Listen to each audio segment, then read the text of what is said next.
Speed 41, take 3. Speed. Kamera set Set. and action.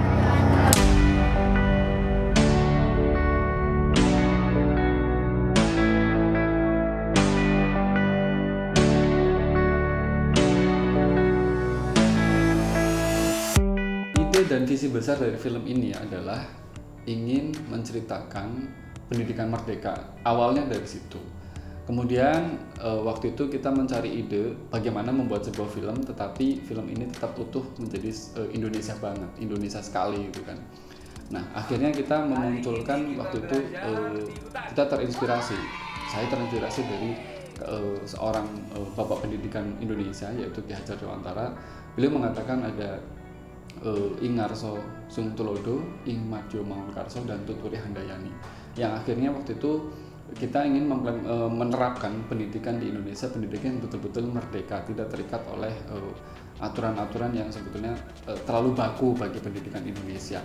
Nah kebetulan akhirnya waktu itu ada satu metode lagi yang diterapkan oleh Ki Hajar Dewantara. Di sana mengatakan bahwa pendidikan itu ada 3M. Yang pertama adalah miteni, nambahi, dan niroake. Makanya implementasinya adalah pendidikan itu diterapkan di luar kelas, yang artinya belajar dengan alam. Nah itu sebenarnya pendidikan merdeka. Kita tidak terbatas dengan teknologi-teknologi yang ada. Nah itu yang sebetulnya problem di Indonesia.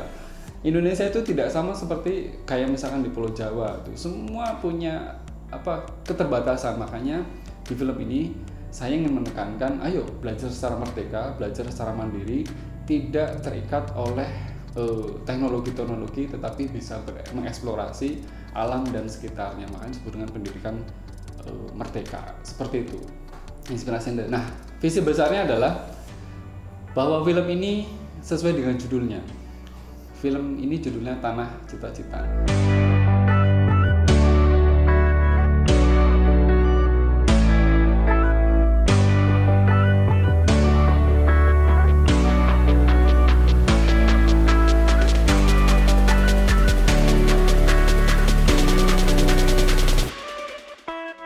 Film ini penggarapannya selama 4 bulan. Jadi proses praproduksinya, produksi sampai pasca produksi benar-benar 4 bulan.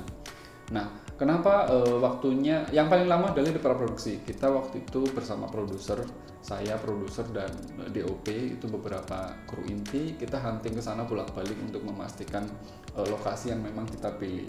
Karena waktu itu saya mengatakan bahwa saya ingin film ini bukan building set, membangun set, tidak, tapi saya ingin film ini betul-betul dari set. Akhirnya kita hunting ke lokasi di daerah Bima, di sana di NTB sama di Dompu. Nah akhirnya kita mendapatkan lokasi yang betul-betul real.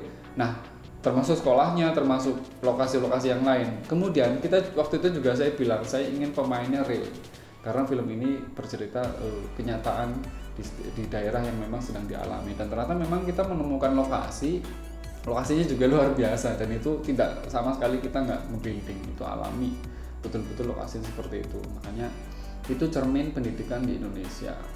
Belum lagi mungkin kalau di daerah-daerah lain saya tidak tahu. Makanya film ini representatif dari film Indonesia.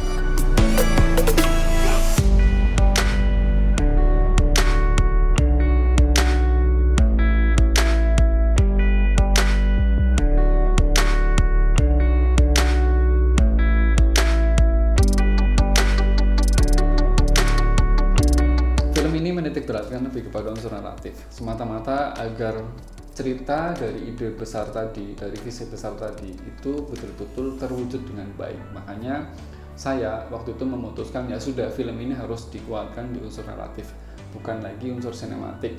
Sehingga harapannya adalah orang Indonesia, seluruh masyarakat Indonesia menyaksikan film ini itu merasakan betul bagaimana cerita di dalam film ini itu betul-betul nyata terjadi.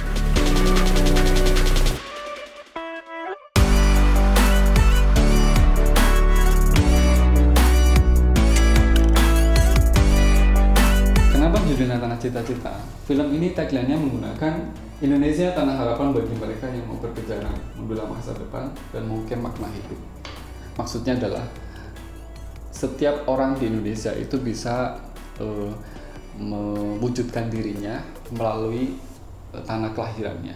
Jadi siapapun yang lahir di daerah itu bisa mewujudkan menjadi tanah cita-cita untuk bagi dirinya dan bagi bangsa Indonesia ini.